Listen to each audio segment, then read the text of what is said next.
Hey everyone, Wolf Lord Rho here. Today we're discussing the rise of the Star Child, and the answers we've always needed. General spoiler warning to begin, as today we will be referencing events from across the Warhammer 40k universe, including in particular the Horus Heresy Siege of Terra novel, The End and the Death Volume 2, by author Dan Abnett. As always, I really recommend you read the stories for yourself first, without spoilers, as that's the best way to enjoy the lore for yourself. But with that said, let's just jump straight in. Okay, so the Star Child theory is one of the oldest theories and storylines existing in the lore, originally dating back to the late 80s, early 90s. So we're talking an incredibly long time. And there's a couple of variations on just what the Star Child actually is, from involving the Emperor's origins with the shamans, to his soul-awaiting rebirth in the Wolf upon his death.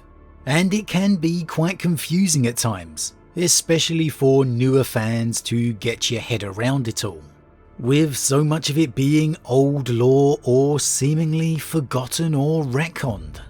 However, recently with the Dawn of Fire series, it has clearly reintroduced the Star Child narrative back into the current lore, in some form at least.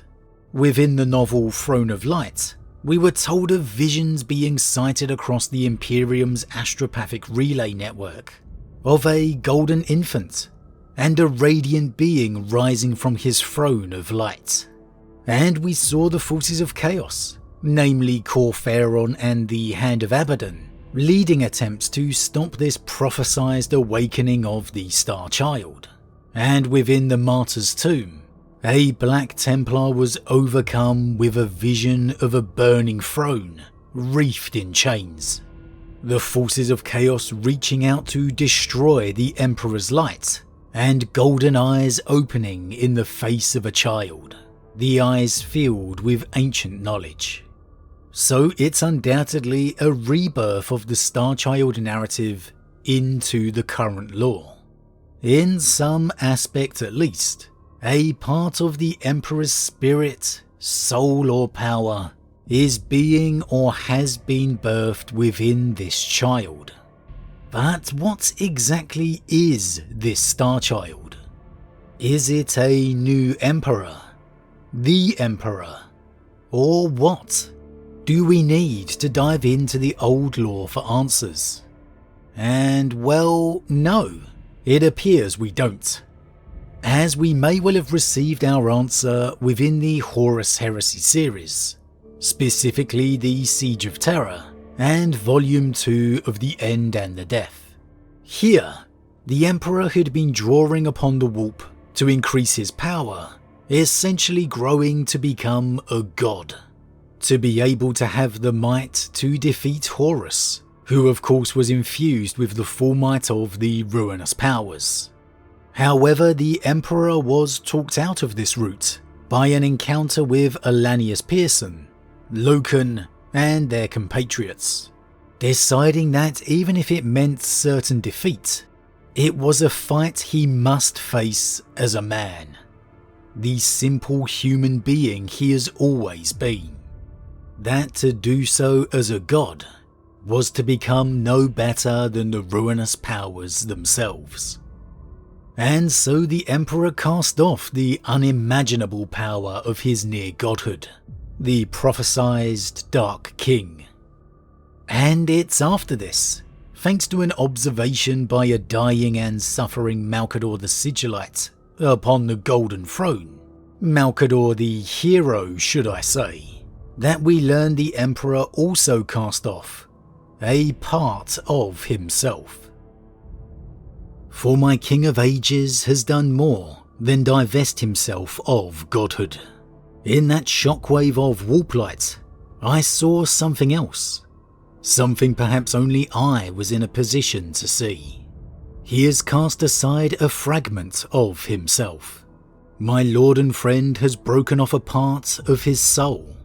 He has amputated that portion of himself that contains almost all of his hope, loyalty, and compassion. For such things will become a hindrance when he faces the Lupercal. Those qualities that might stay his hand, or make him hesitate if he is ultimately obliged to kill. And if he is obliged to kill his son, then those qualities would afterwards, and inevitably, drive him to self-hatred and regret, and condemn him to the same embittered path as Horus. He has excised those precious human aspects to further steel himself against the pain of what will come after, and the mandatory atrocities he will have to countenance in order to rebuild the Imperium. He has set those frail and cardinal virtues adrift on the tides of the Empyrean, so that they will not immobilize him, and in the hope that one day he will be able to reclaim them and be whole again. So, here the Emperor of Mankind separated out his compassion, his hope, his loyalty, his care and love essentially, to be able to kill his first found son Horus Lupercal. Not only proof he truly cared and loved the Primarchs, his sons, but that he also clearly had regret for some of the actions he had taken over his life, exercising it for what would need to be done to rebuild the Imperium. I can't wait to discuss that final encounter between the two. However, I digress. It's not just that the Emperor separated that part of himself, it's that he sent it out into the void. And there's a particularly interesting clue that relates to that, and today's conversation, as Malcador watches it go. I watch that jettisoned fragment as it drifts into the void, just one more spark from this world bonfire.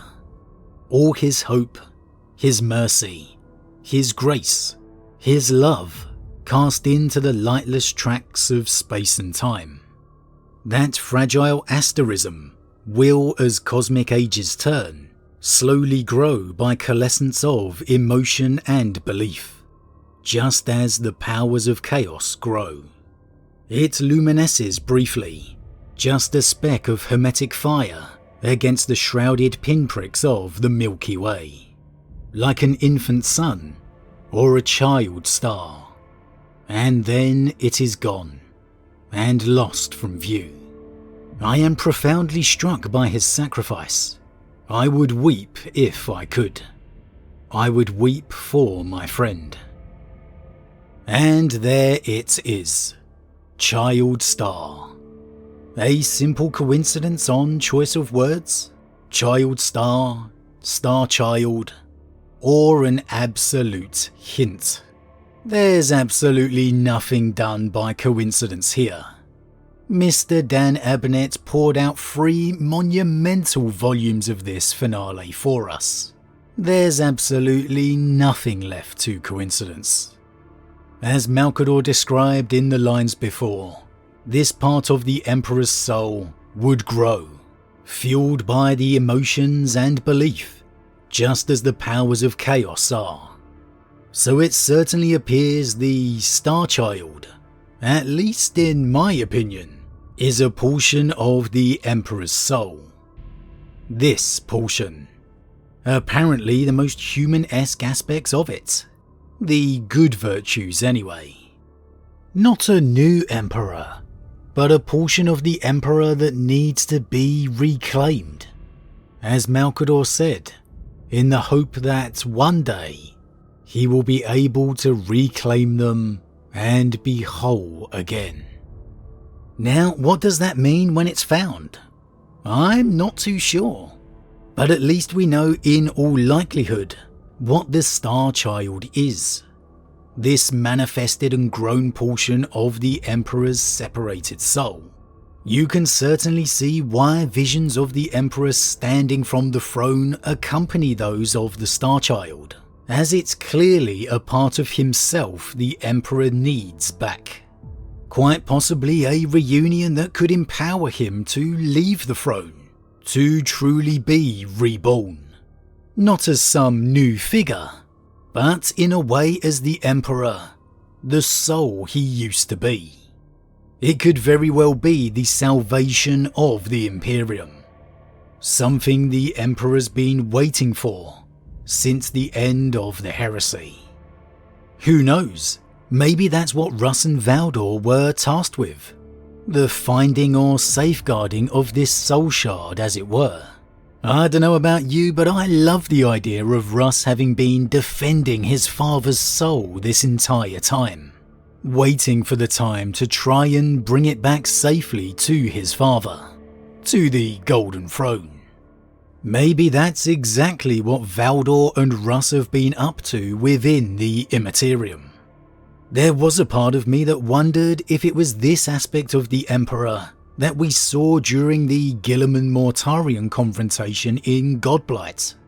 The huge presence Mortarion felt in the warp, that he hadn't felt for a very long time, that healed Guilliman from death, and even pondered redemption for Mortarion, sending him back to Nurgle rather than destroying him, and was powerful enough to burn the Garden of Nurgle. Was it all this separated and grown version of the Emperor? It'd definitely make sense, and perhaps could explain why it was a white glow that emanated from Guilliman during the possession, rather than the expected gold, the standard colour for the Emperor.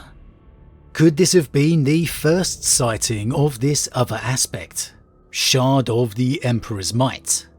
The more human caring virtues he broke off and sent away to face his son, that has grown in the warp since, fueled by the hope and compassion of humanity.